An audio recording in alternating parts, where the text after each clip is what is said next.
Welcome to the WWE Podcast, your place for the most passionate wrestling analysis on the web. Just turn Roman heel. What is WWE waiting for? When other wrestling podcasts put you to sleep, you can count on the WWE Podcast to keep you engaged and asking for more. I've been watching wrestling for over 20 years, and that was one of the best matches I've ever seen. This is unlike any other wrestling analysis. So without any further delay, let's get the show started right now.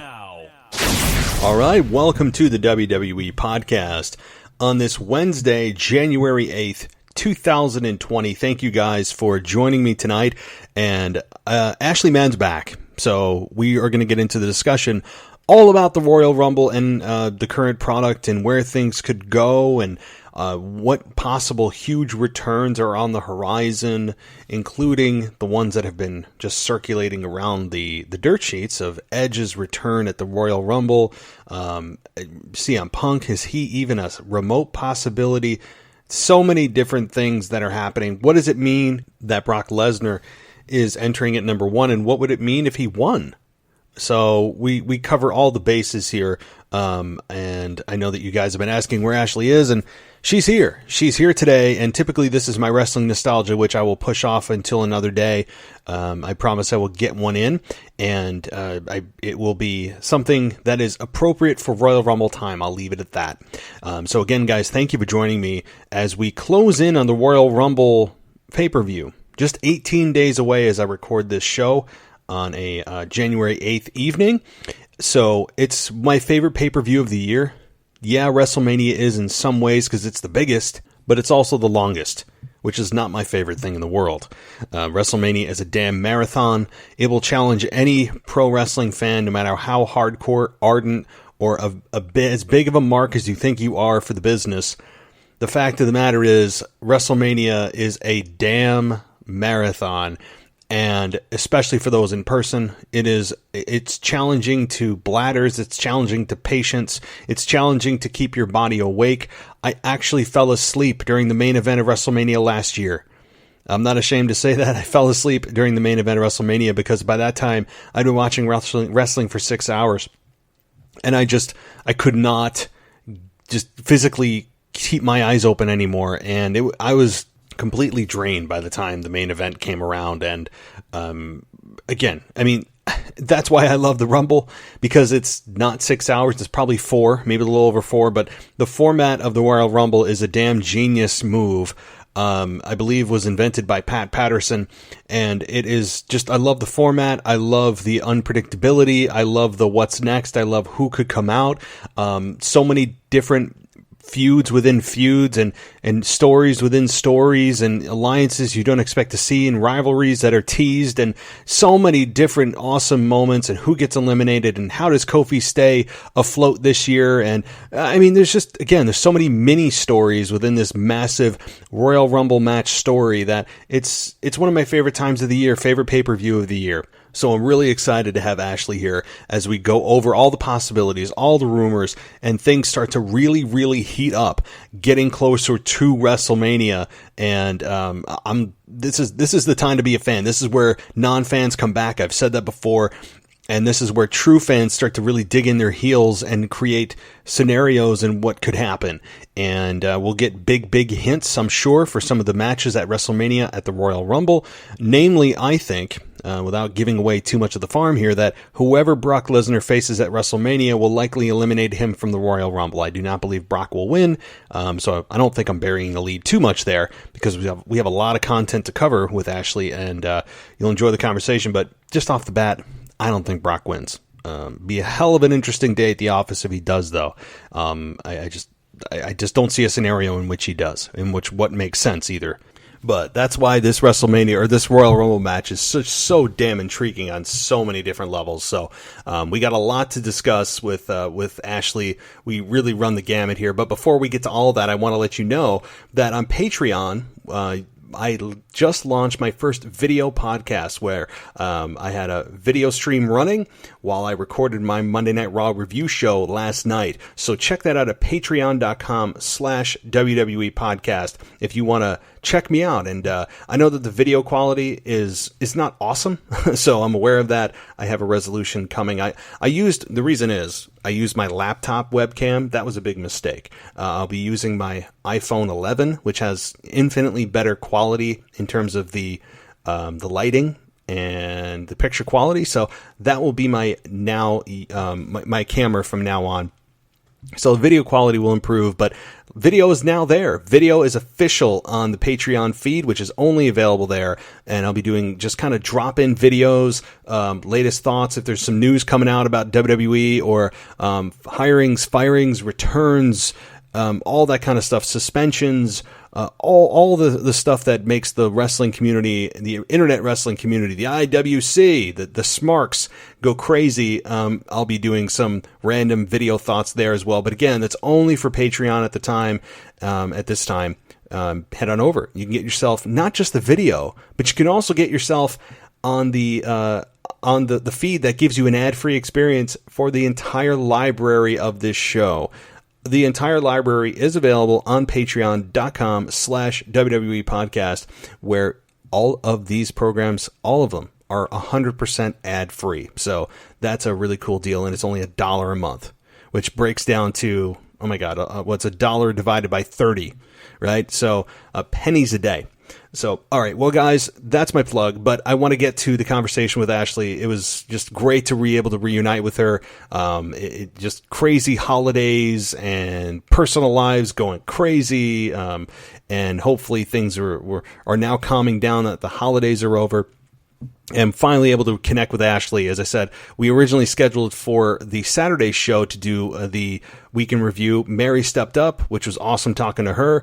And Ashley, I said, we got to have you on this week. Put her on Wednesday, even though it's a wrestling nostalgia night. But we'll sacrifice a wrestling nostalgia night for Ashley. It was totally worth it. So great to have her back on the show. I know that the fans love her. The fans really love all my co-hosts. I mean, it's really a blessing to have co-hosts that all of the listeners love. So, guys, thank you for all that. But Ashley's back. Let's just get to it. Enough talk. Here's Ashley and myself discussing all things Royal Rumble, rumors, everything else.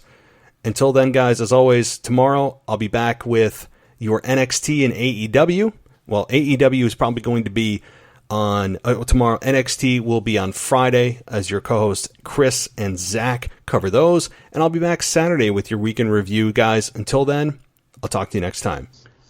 Okay, she's back. Ashley Mann is back, guys. She is here to discuss with me Royal Rumble. It is the Rumble season. We are 18 days away from the Royal Rumble, my favorite pay-per-view of the year. Yes, more so than the WrestleMania because of the insane length that WrestleMania is. And I'm excited to talk Rumble. Ashley, it's really great to have you back on the show. I know people have been asking where you are, and I found you. Yes, you found me. I'm so happy to be back. Thank you for being so patient, you and everyone. I'm so happy to be back and talking to you. And yes, I agree with you. The Royal Rumble is actually my favorite pay-per-view as well. Just the whole dynamic and just the whole concept, which is always so intriguing to me, and the fact that you never know who's the next person out, was just captivating to me. So yeah, I'm super excited to be talking Rumble and Raw and Smackdown, and it's just everything that's been happening in the past couple weeks. Yeah, I mean, there is a heck of a lot going on. A ton of returns that happened over the last week between Big Show, the Usos, Sheamus, John Morrison, and you go down the line of also rumored people to be coming in the Rumble, which I'll get to as well and want your thoughts on, including Edge, which is swirling around like mother effing crazy, and I want to ask your opinion on that as well. So first, I want to ask, now, the Royal Rumble is only 18 days away, and we've timed this out. You will be, of course, the preview show, prediction show for Royal Rumble, just because the wrestling gods will have it no other way. Right. So you will be the co-host for that show, so that's going to be really interesting as far as what happens over the next 2 weeks if our predictions change. And this isn't a prediction show by any means, but as of right now, January 8th, if you were to have to pick somebody, you have to pick somebody that is going to win the Royal Rumble. Whew, who do you think? I mean, there are some big front runners, right? The odds-on favorite is Roman Reigns. I mean, he clearly is the odds-on favorite for good reason. But you have other people. You have Kevin Owens. You have Samoa Joe in there. You have Brock Lesnar at number 1. I mean, there's a lot that could happen. If you were to pick today, who would you pick to win the Rumble? As much as I hate to say it, I would have to choose Roman Reigns right now. And that's just purely because everything else is so up in the air. And when we look at the two champions, Roman Reigns is the only one that could logically face either one of them. Right? And it make the most sense out of anyone else that I can think of offhand. Unless, of course, either the title changes hands before then. But assuming they're not, and assuming everything is how it is, let's say WrestleMania was tomorrow and we had to make our predictions, I would say Roman Reigns would probably be facing The Fiend, just because I think WWE, if anything else, they've learned not to go back to Roman Reigns and Brock Lesnar, or I hope, because one of my other friends on my other show, he said that if it ends up being Roman Reigns and Brock Lesnar, he will sell his WrestleMania ticket because he is not going to support that. So, and I believe him. And he's just one person. So out of many people, it's just, I have a bad feeling there, Matt, that, we could be going down that route. But yes, so. Yeah. I'm with you, and I'm asking myself the same question about who I think could win the Rumble, and there are some really good candidates. I named 4 or 5 there, and if I'm going to pick one, I mean, the only reason I'm going to pick this is because it's probably the second logical choice is Kevin Owens winning the Royal Rumble match to face Brock Lesnar. That is my pick, and the only reason that's my pick is because I think that having Roman Reigns win the Rumble would remind people why they disliked Roman Reigns, and would stir up issues and feelings from 5 years ago in Philly. And when they trolled the fans the following year of making Roman Reigns number 30 and basically trying to anger the fans that, oh my God, he's going to win again, and just poking the bear. But I think that Roman Reigns will still get to the main event of WrestleMania. Don't forget, there's 2 roads. There's the person who wins the Rumble, and then there's the person in the other brand that has to branch their own story to get to the main event of WrestleMania and face the champion. So I think having Roman Reigns not win and having him go to WrestleMania a different way on Smackdown by going through a tournament or some other means, or maybe The Fiend just flat out attacks him, and then you have The Fiend versus Roman Reigns at WrestleMania, which is ultimately where I think you're going. I think that's a safer road for the Roman Reigns babyface character than to have him win the Rumble and stir up those bad feelings of, oh yeah, wait a minute, he's not facing Baron Corbin anymore. He's going after The Fiend, one of the most creative, original characters WWE has had in I don't know how long, decades, right? Oh, for sure, easily.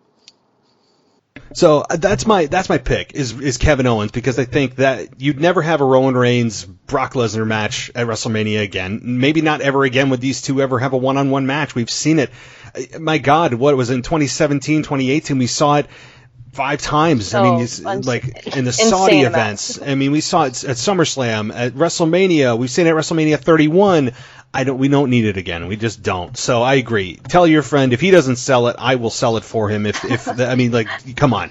Right. So, all right. Well, so you heard it here first. Kind of a very early prediction that you have Roman, I have Kevin Owens. Now, as far as kind of the other things going on in the Rumble here, you have Brock Lesnar entering himself at number 1, not putting the championship on the line, but putting himself number 1, and doing it so that he can prove that he is, I don't know, the most physically dominating combat athlete WWE has ever had, and not putting the championship on the line. But imagine if, and again, this is not the odds-on favorite, but it's in the universe of possibility of Brock Lesnar winning it. Now, take me down that road.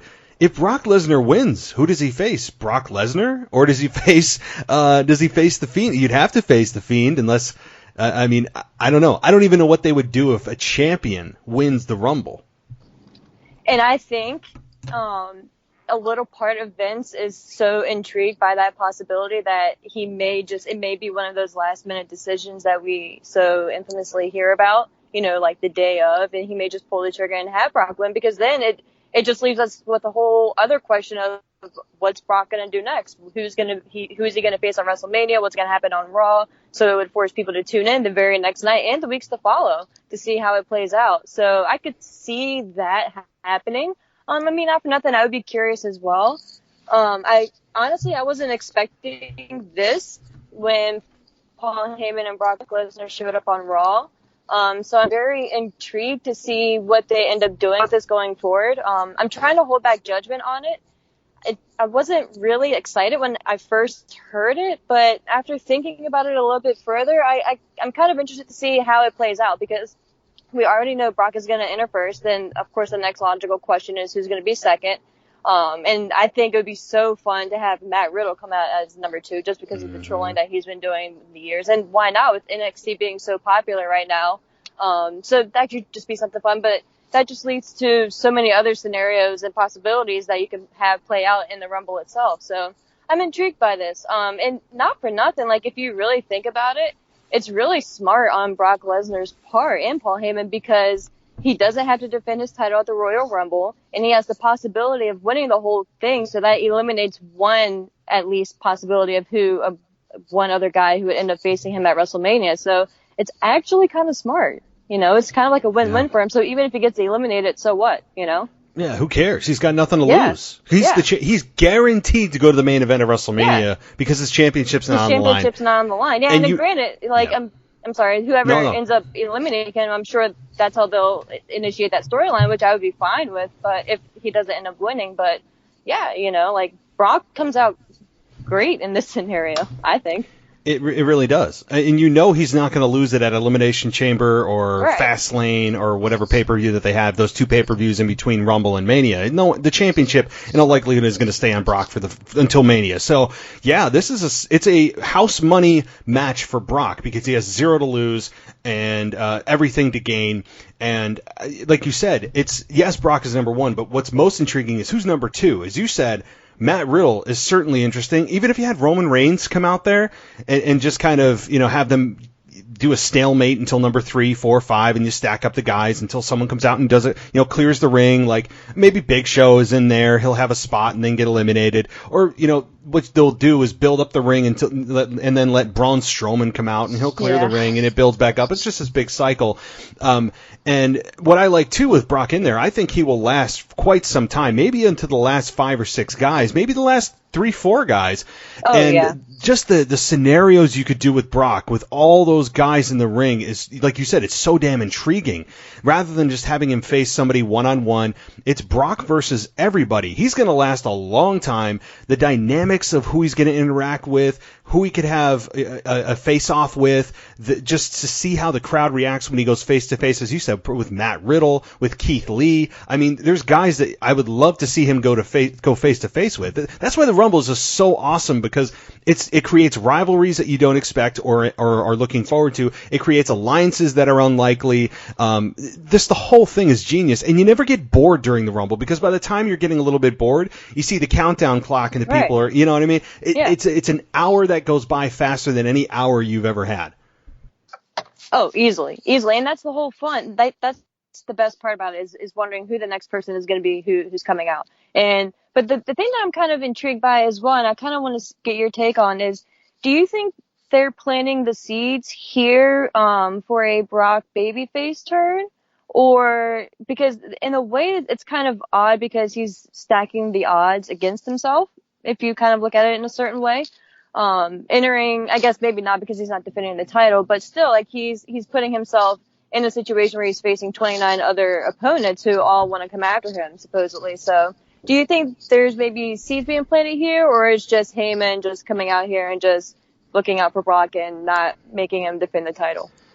So, if you're going to put me on the spot, I will say I think it's probably not. And the reason I think it's probably not planting seeds for a babyface turn is you could also look at this. The promo was directed towards arrogance. It was him feeling so confident and so arrogant that he could just beat 29 other guys rather than doing it out of respect. it's done out of arrogance, and I think that's the place that it came from. And Paul Heyman said it's like pretty much flat out that is the reason he's doing this, and he's not putting himself out there to say, hey, who wants to step up and face Brock for the championship? Brock is doing this in a selfish way to prove that he's the man. So I don't see that coming. On top of that, I think that it's going to end up being Kevin Owens versus Brock Lesnar at WrestleMania. That's my guess right now. And so having a heel Brock lose to a babyface that's up and coming like Kevin Owens makes more sense than having Brock go babyface and everyone hoping he retains the championship. Although that wouldn't work because everyone knows he's an absentee champion anyway. So him as the absentee guy that doesn't want to be there, perceived doesn't want to be there, gets paid a bunch of money to make extremely limited appearances. It all just fits right now for him to be a heel. Although I still love Brock Lesnar. Like, I look at him and I still love the damn guy. Everyone I know he's not still there a gets lot. excited, Yes, you know? yes. I don't think people understand or really just take into consideration how special Brock Lesnar is. People look at him and as, oh, it's Brock's here. He's going to stand there and Paul's going to cut a promo. But the guy, Brock Lesnar's stardom doesn't come along very often. I mean, he's a guy that comes in once a generation. You know, exactly. And Brock Lesnar is one of those guys, he kind of reminds me of John Cena in the sense that he's one of those guys that we are starting to complain and moan about being here and taking the spotlight and all that. But I guarantee you the second Brock is gone, we're going to miss him. Just like John Cena. Granted, I'm not saying everyone is dying for John Cena to come back, but it's noticeable now. Like you kind of like it's kind of like an Undertaker type thing. Like, oh, I wonder if John Cena is going to show up this year or if he's going to have a WrestleMania moment. Like, it's kind of leading into that. So I just, a lot of people hate on Brock Lesnar, and yes, would I want him to be around more frequently, especially if he's going to be the champion? Yeah, but we just got to kind of appreciate his stardom and what he adds to the WWE brand while we can. Exactly, because we have to understand, if you've been watching wrestling for 5-10 years, you know that Brock Lesnar's not the future of the company. Brock Lesnar is he's an attraction star that is still ultra talented, but he's not going to ever be the guy that is carrying the company on his back, making house show appearances, busting his ass, doing all these live event signings. And he never wanted to be, or pretended to be. Never. And I think we have to recognize that Brock is on the back end of his career, and he's there to, and if I were Vince McMahon, I would hope that this is the philosophy, that he's there to make other stars. He's there to build up other guys. And he's not there to say, send a message to fans that he's the future. So I appreciate every appearance I see by Brock. I appreciate every appearance I see by Undertaker, as much of a shell of a performer as he was back in the 90s. I still appreciate the fact that there's going to come a day where it is truly over and we're going to go, oh man, I really miss hearing the gong. I miss seeing an F5. Just hearing that entrance, Exactly. So, oh man. The other thing that I wanted to touch on, as far as rumors go, do you think there's any credibility to Edge's return at the Rumble? And really, second part to that, is there any credibility to his return overall? That is probably one of the hardest ones, injury related wise. Just thinking back to all the episodes I heard and I listened to on his podcast, and just like how he would describe the severity of his injury and how, he was obviously forced to retire, and just how he doesn't want to put his health in jeopardy for his kids, because obviously he has a family now and things are very different now than what they were however many years ago. No, I don't think he's coming back. I think he may come back in like a personality type, or maybe like a manager role, but I don't see it in ring at all. And I would love him to, but I could see him as kind of like what Christian's doing, like showing up on backstage and talking about the product, and maybe, filling in on commentary here and there, because he was always a very good talker, and just like a down to earth and believable guy. So I could see him coming back for that, but I hope not in ring unless he is 100% cleared, and I don't know, but I don't think so. So I'm gonna actually say there is some credibility to his return, but maybe not the Royal Rumble. And people say, "Oh, Punk's going to be an entrant at the Royal Rumble." Punk is actually favored on one of the betting sites that you can actually wager real money on. Is that Punk is one of the top 5 people to win the Rumble, odds-on favorites. I'm no thinking, way. I'm serious. And I'm like, how is this possible, guys? Because people have just stirred up so much rumor that they're believing their own hype. And I'm like, Punk, do I think Punk's going to have a match in WWE before he ends up officially retiring? Yes. Do I think it's going to be at the Royal Rumble in 2020? No. I would not have Punk in the Royal Rumble match for so many reasons, but the biggest is you can't have Punk return at the Rumble. Number one, people are expecting it. Number two, you can't have him, what is he going to win? You can't have Punk win and then what? Go to main event of WrestleMania and lose? You can't have him win because he's not going to be the face of WWE anymore because that's really not where he's at in his career anymore. And furthermore, you can't. What are you going to have him eliminated? There's just so many bad reasons to have him in the Rumble. So if anybody's going to debut in the Rumble, I mean, Edge is more likely, if that was even likely. But I think Edge actually has a match at WrestleMania. There, for the first time since he actually retired in 2011 after his WrestleMania match with Alberto Del Rio, and he had the neck injury and how much he was risking paralysis. He, for the first time ever, actually had a physical interaction at SmackDown 1000 spearing Elias, I believe it was. Yeah, that's so true. That was the very first time, and that was a sign. WWE would never in their right minds ever allow a competitor to get physical in any way if they weren't medically cleared to do so. And that was a massive, massive positive sign for Edge. So I think there's some credibility to it. The rumors, people are going nuts. Would I bet money on it? No, but I would say it's like at a 1 to 10, I'd say it's like a 3 or a 4 likely that he maybe, I don't know if he debuts at the Rumble or returns, but between now and Mania, I would say we see Edge in a match at WrestleMania. I just don't know who he's against. So take that for what it's worth. And he returned, wasn't it at the 2008 Royal Rumble? 2008, 09? Yeah, yes, he did. And he won we won the whole thing. And just remember, like, that massive pop. So I could see it. Like, and don't get me wrong, I would love to see it because I am such an Edge fan. And if he's medically cleared, and I completely forgot about that whole SmackDown interaction, or SummerSlam, wherever it was, but you're absolutely right. So yeah, I'm thinking about that now. You definitely could be onto something, But don't listen to me because I'm the one. I'm the one that convinced you that Becky and Charlotte are going to win the championships, the SmackDown Women's Championship. So don't believe me. That was such a good segue. I'm just a snake oil salesman. Don't believe me. I don't like. This is just what goes on in my head, and we get into these stories and we start to make sense to ourselves. But yeah, so that's my theory. Don't listen to me. Use your own head. Yeah. My theories are oftentimes just out there. So anyway, again, if you're going to put me in a position to pick Edge or CM Punk more likely, I think Edge is infinitely more likely because he's already involved in the WWE system. He's an active part of the roster, not in in-ring competition, but certainly he has had a lot less problems in WWE management than CM Punk has. So, yes. Anyway, moving on, though, I wanted to also talk to you about what's been going on with Seth AOP. I know you and I both love that alliance. And now you have the other half of it. You have KO, you have Samoa Joe, and a third that just came along this week of Big Show, who I don't think is a mainstay in this whole story. He kind of seems more like a one-off or maybe a very short-term fill-in for their third partner against Seth and AOP. So how would you rate this whole storyline so far with this newly formed alliance as two individualists coming together to face a common enemy? I really love the Samoa Joe, Kevin Owens tag team, or pairing, I should say. It's interesting because I never really pictured the two of them anywhere near being partners or cordial with each other just because of how strong their individual characters are.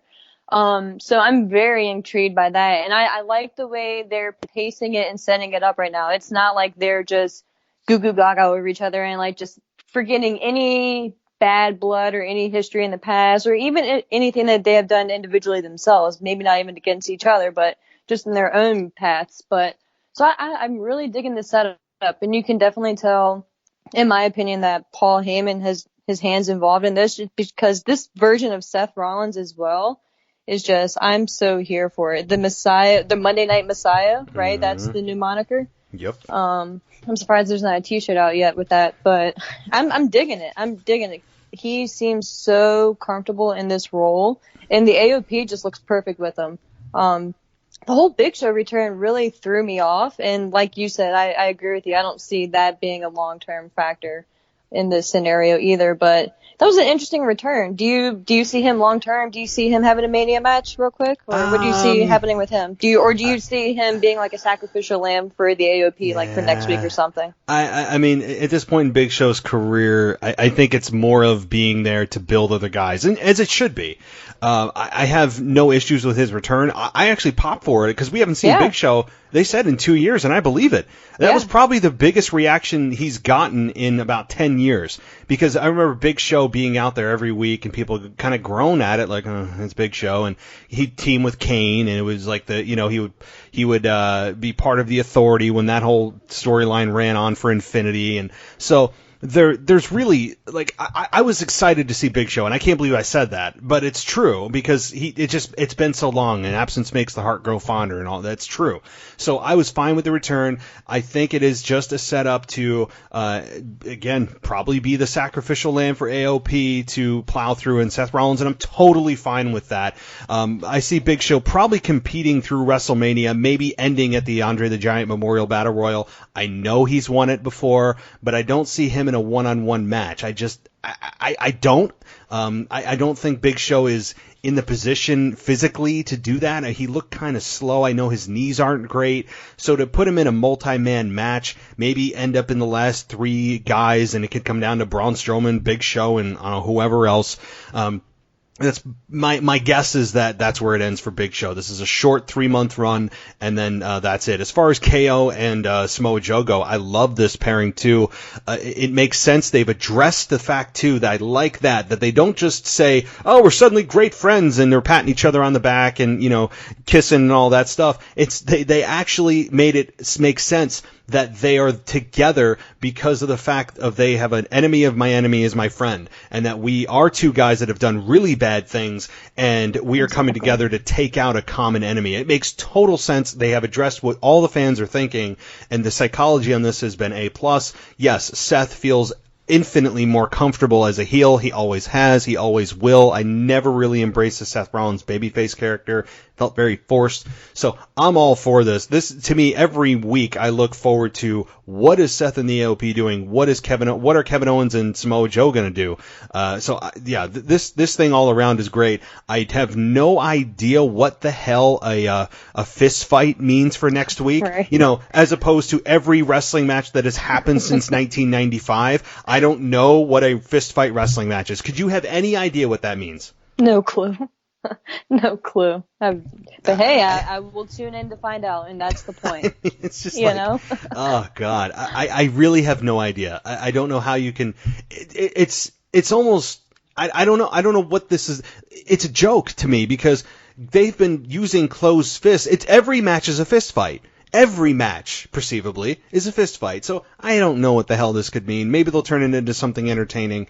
I don't know. But speaking of entertaining, I guess depending on your definition of entertaining, though, what do you think of how the Lana, Rusev, now Liv Morgan, and Bobby Lashley love quadfecta, this mess of a storyline, whatever this thing is that has evolved into since we last talked? Are you enjoying this? Are you on that end, or are you one of the people that just go, this is unwatchable, it's a train wreck, or somewhere in the middle?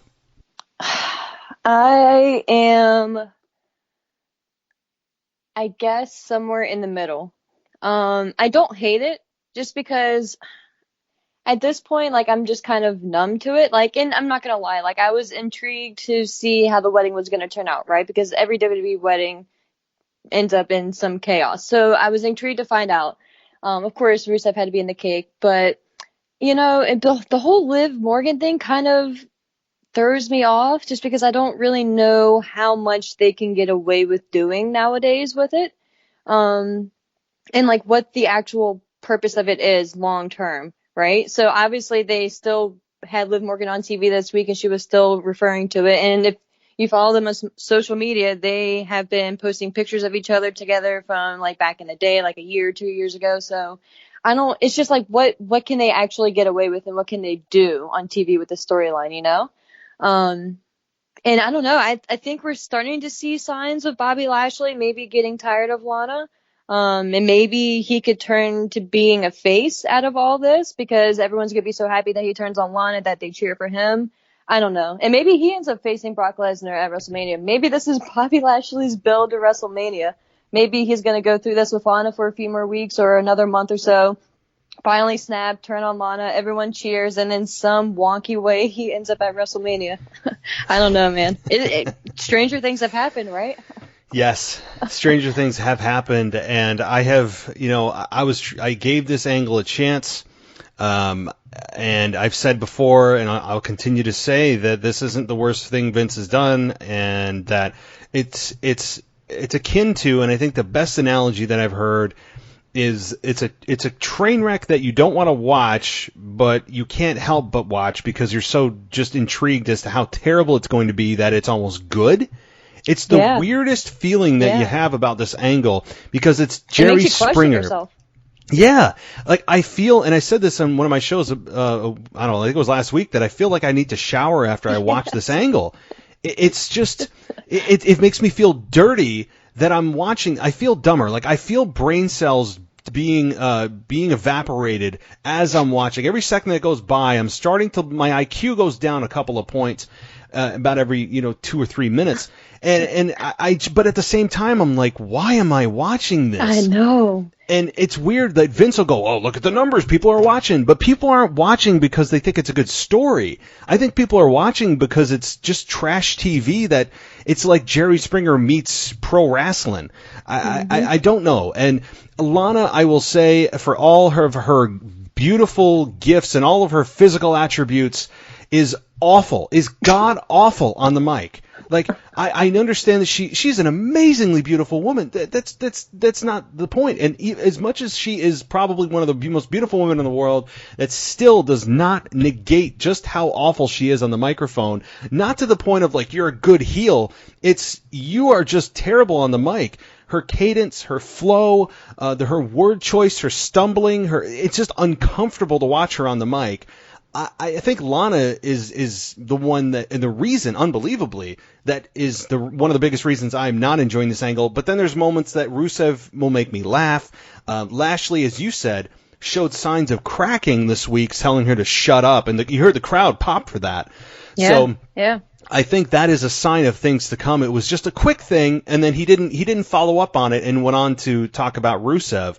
So, yeah, that could definitely be something there. The Liv Morgan-Lana thing, certainly that is going to be something that's followed up on as we have Rusev and Lana, or Rusev and Liv go on to face Lashley and Lana. That's something coming down the line. So this whole thing is nothing more than your sports entertainment-y part of the sports entertainment show that some people love, some people hate. I'm more on the hate side, but at the same time, I can't help but watch, and I feel dirty. Yeah, and really quick before we move on, what do you think happens to Lana after all this? Because I see Rusev and Lashley being able to bounce back, obviously, because they're in-ring competitors. But Lana, she was never truly an in-ring competitor. She had a few matches here and there, but that was never her main thing. Her main thing was being Rusev's manager or wife, sidekick, whatever you want to call her. So what does she end up doing? Because they can't get back together now, like after all of this, or at least no time soon. So I wonder what she ends up doing, or she just disappears after Lashley turns on her. I would say that would suck, That all this would for her, and Vince loves his blondes. Vince loves his blonde Liv is women. back.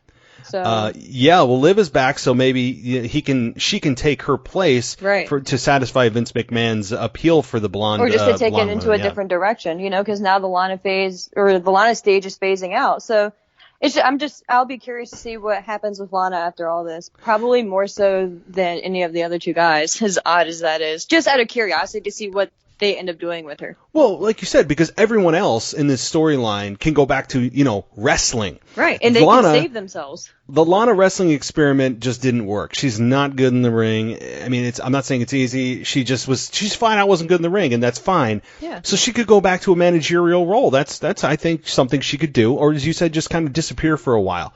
I think those are the two options. Either manager or go away and come back. And maybe if you want to try the in-ring thing, go back to Performance Center and train your ass off for 6 to 12 months and come back. I mean, I don't know. I don't know what her plans are, but once the storyline's over, very interesting to see where she lands.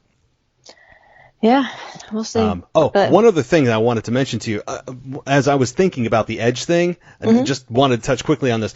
Another thing that will give you a little bit more confidence in my wacky theories is not just that he speared Elias for the first time in, I don't know since he retired 9 years ago, but also Randy Orton mentioned Edge by name last week on Raw when he feigned his injury to get AJ Styles out there.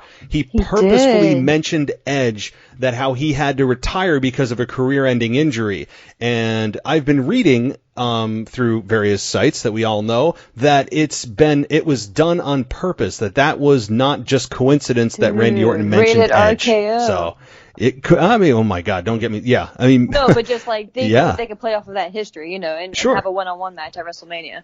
Not absolutely. Team or team and then turn whatever. But yeah, dude, they have so much history. Wow, you're so right. It's just these little things that, I mean, again, after my epic fail of selling you on the tag team women's win, don't listen to me. But just something else, food for thought there. That is a valid point there. You have officially turned me. I'm a believer now. Okay, oh crap! So here we go. I can't go 0 for 2 here.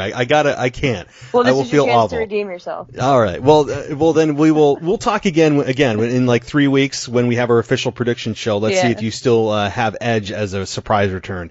But anyway, so moving on though, there's a couple other things I wanted to touch on with you. I know that we're running up against time, but the other returns, I know we've seen the Usos come back. They've come back to help Roman Reigns with their haircut, which I like. I think it's a good look for them. They needed to certainly change, and they helped out Roman Reigns.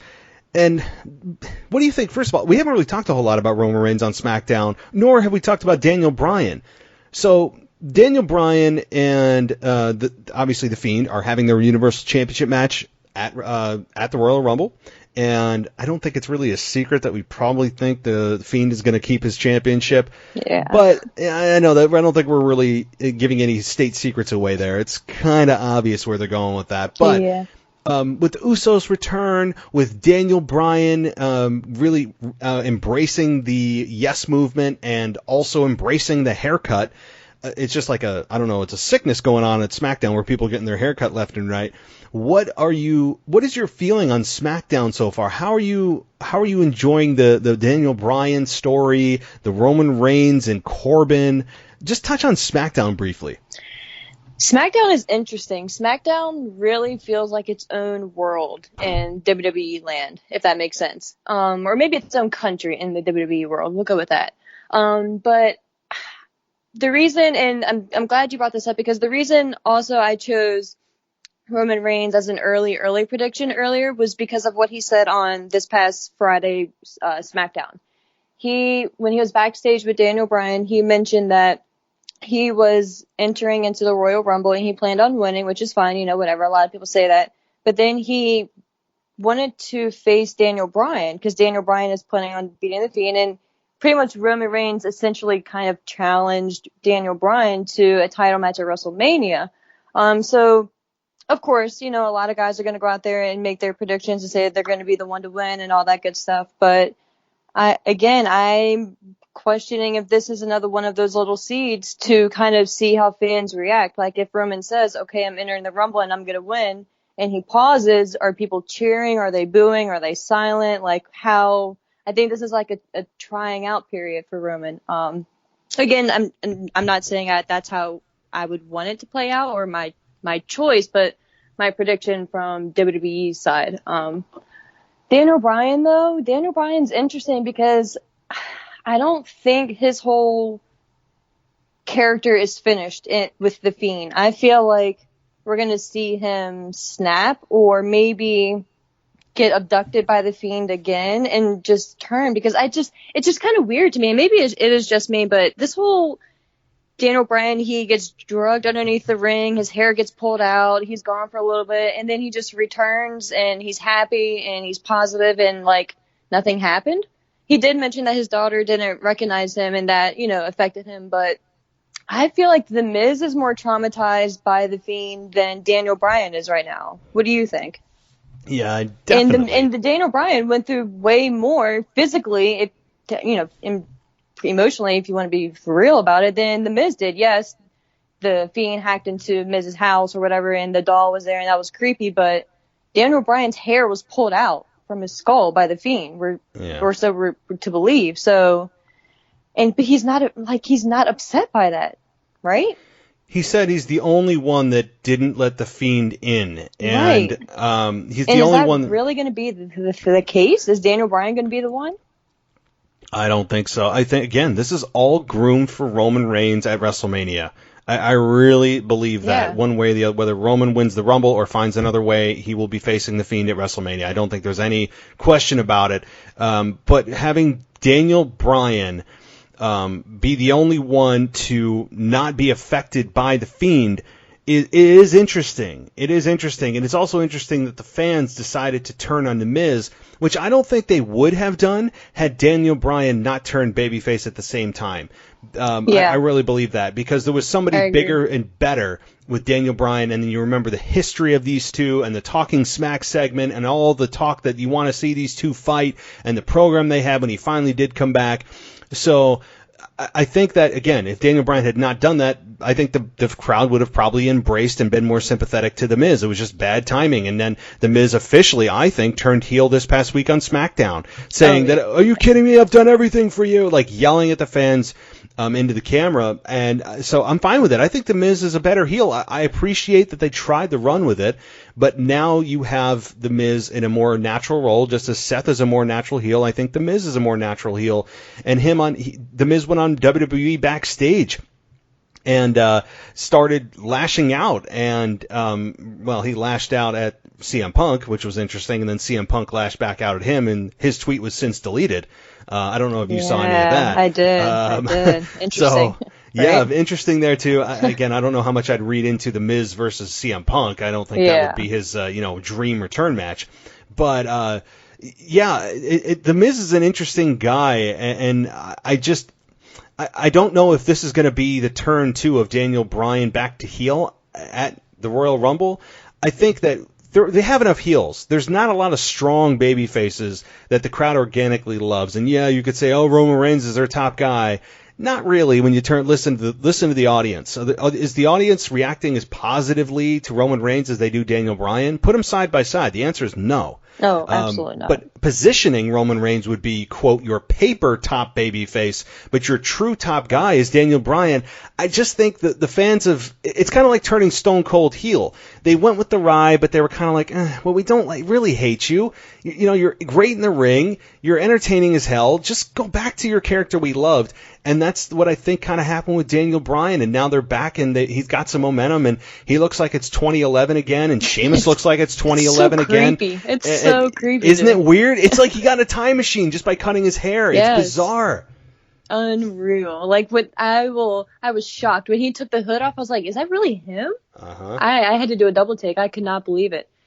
But isn't it ironic, really quick, that we're back in the same situation that we were in 2015, I believe it was, with Roman Reigns and Daniel Bryan vying to be the top babyface? Yep. What are the odds? It's 5 years later. Dude. 5 years later, we're still talking about this damn thing. Same thing. Oh, my God. And I really don't know if Daniel Bryan's going to be in the Rumble. We all assume that if you're in a championship match, you're not going to be on the Rumble. That's not the case. Again, that happened in 2016 when Roman Reigns was in a championship match, lost the championship match, and then went into the Royal Rumble as number 30. Mm-hmm. We've seen it before, that just because you're in a match at Rumble doesn't exempt you from being in the Royal Rumble match itself. So be careful when you see these people. Again, Daniel Bryan and The Fiend. Say Daniel Bryan loses but enters the Rumble. That could happen.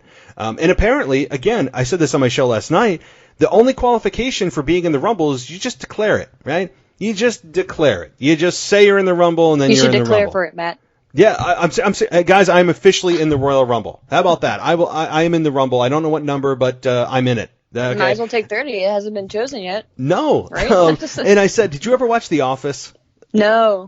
Okay, so that joke's not good. Who didn't? Yeah, I'm sorry. All right. I was going to cut a joke, but I won't. It's on my list. Okay, you really. I know everyone's like, you got to see it. You got to see it. It's like Breaking Bad, right? People are like, you got to see Breaking Bad, or Game of Thrones or whatever, So anyway, but So my point is, though, that the qualifications for being in the Rumble are you just say you're in it. There's no tournament. There's no win-loss record taken into consideration. You just say you're in it, right? And furthermore, all you have to do, if anybody wants to be number 30 or any competitor or any entrant, if you want to take somebody's place, you just have to attack them from behind and then just walk in the ring. That's all you got to do to go into the Royal Rumble. And furthermore, after you're eliminated, you can eliminate other people because that's how it works in other sports. So as much as I love the Rumble match, man, there are some glaring holes that I just would love to see WWE just modify or address. Yes. If you're eliminated, you can throw somebody over the top rope, but that doesn't mean that person's eliminated. It doesn't make sense. We see it year after year after year. I still love the Rumble, but some of those things just get me every single year. Oh, me too. Me too. I complain about that every year. And it's just simple things that I feel like that they should address, but it's been, 30 years now? Yeah. I doubt it's not going anywhere because that would handcuff them from a lot of the booking that they want to do. Whatever. I'm just going to learn to live with it. It's the world of WWE booking and logic. As much as like last year when Nia Jax entered the Rumble. Not only did she attack R-Truth, which if you attack R-Truth, suddenly that qualifies you to be in the Rumble. She's also a woman in the men's Royal Rumble. I don't know of any other sport in the history of the world that if you are of the other gender, and I don't want to get into, oh God, there's X amount of genders. I don't want to go there. Let's pretend, okay? And right now there's 2 genders. That if you are a man, you can't enter a woman's sport. It's just not a thing. I don't know. So like last year when that happened, I'm glad that she got RKO'd and got eliminated. It just made no sense. Like I know that they're going for the shock factor of her being in the men's Rumble, and I get that she's a powerful woman and she's strong, and I get it. But it just, from a sports simulation perspective, it's like, no, come on, no. I don't know. Imagine if a man entered the women's Rumble. People would be up in arms. So. Oh, yeah. God. Anyway. Yeah. It's just, we'll see some craziness, but I still love the damn show. I love it. It's my favorite. So I think I might have, one other thing I wanted to ask you before we close things out. What is your take on Becky and Charlotte, who's kind of floating out there, not doing a whole lot, and the recent turn of Lacey Evans turning babyface, and Asuka and Becky? Like, just kind of give your quick recap of how you're feeling about the women's division right now.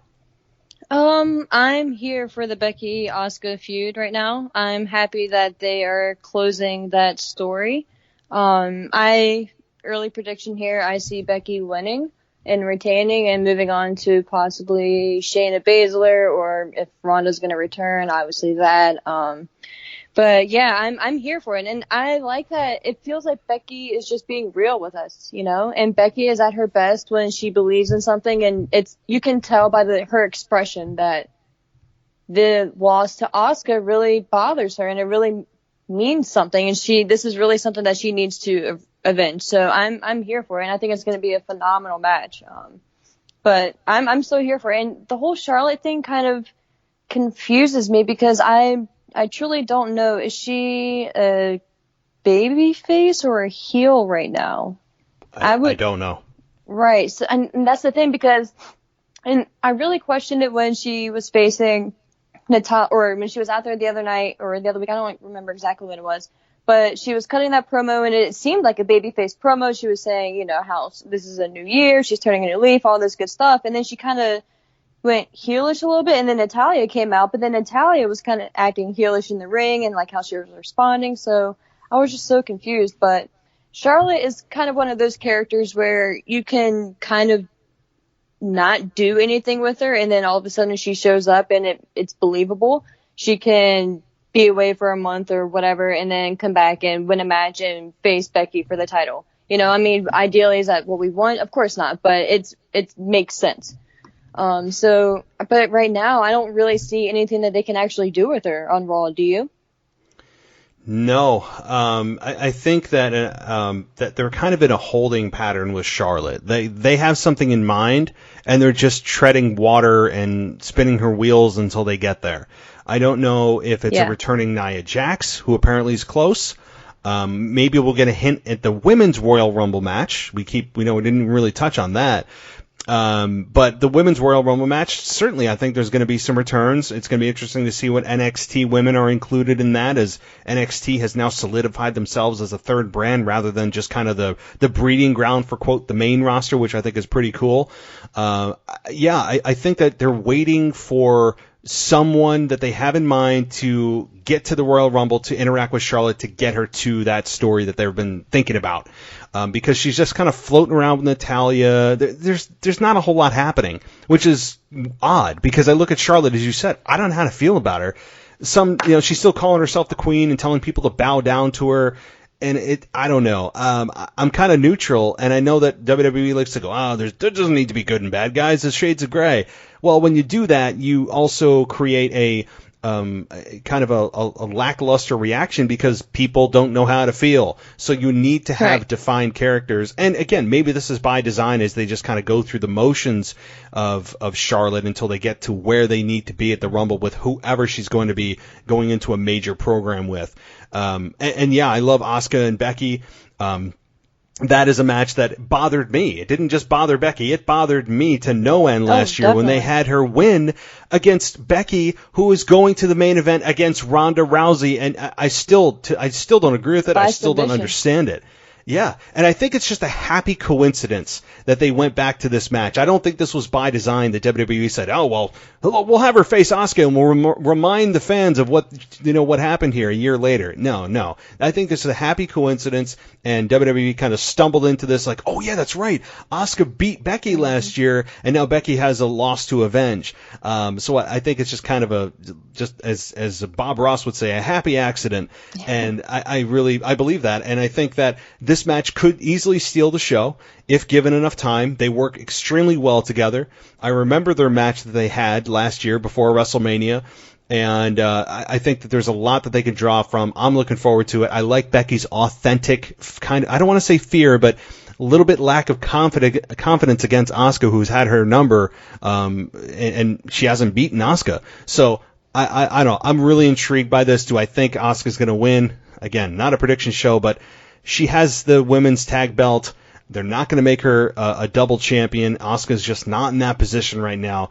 Unfortunately, I think this one's kind of a lock too, as we're kind of doing a prediction show before the prediction show, but some things are just so damn obvious, and I don't need the shock value of doing the opposite thing just for shock value. It just doesn't make sense for Asuka to win, but I'm expecting a hell of a match come 18 days from now. Absolutely, me too. So, well, Ashley, I'm really glad to have you back. I know that the listeners are glad to have you back. Hopefully things calm down in your personal life. The next time that we talk, you tell me things are good and that things have calmed down. You're back to a regularly scheduled programming in your life. But before, of course, that we let you go, I know that you're also on another show and you do another podcast that's a video podcast and is available in multiple locations. So let everyone know how they can find that and any other social media that you want to plug. Absolutely. Thank you so much. And again, it is so great to be back. I love talking wrestling with you. And again, the hour just flies by. It's insane. But yeah. We could have the Rumble match right now. I mean, we just had the length of the Rumble match. We really did. But yeah, feel free to follow me on Twitter, at ASHMANNS. I do another podcast as well. It's called Wrestle Rewind. I will not be on it for the foreseeable future just due to scheduling issues, but I hope to make some appearances here and there. But definitely feel free to check them out. It's still an awesome show, and those guys are so knowledgeable about the product. It's Wrestle Rewind. They air every Tuesday at 8:00 now on Facebook, but you can definitely check it out later on Apple, Spotify, iHeartRadio, all that good stuff. But Matt, thank you so much. I can't wait to talk to you again before the Rumble. Our prediction show is going to be so much fun, especially with Lesnar in the match and all that good stuff. I am pumped. I can't wait. I feel like I just had my prediction show without actually. Yeah, I know. So I'm looking forward to it. We'll be talking either that Saturday or maybe early. Well, no, it'll have to be probably Saturday because Sundays for me are just a disaster until later in the evening. But later in the evening is the pay-per-view, so we'll talk the Saturday night if that works for you. Because of Friday and all that Smackdown. So yeah. Yes, perfect. Definitely. So, oh man, take a breath. We're about to dive headfirst into WrestleMania season, so I'm pumped with returns on the horizon and rumored returns, and I just sold you on Edge. My apologies in advance. Right. And so, no pressure. So Yeah, no pressure. Yeah, awesome. Make sure you call me out on Twitter next time too. I will. I want to be publicly humiliated. So. I will. Okay, I will. Awesome. All right, Ashley. Thanks so much for coming on, and we'll talk to you in a few weeks. Absolutely. Thank you. Take care. All right, you too. Bye. Bye.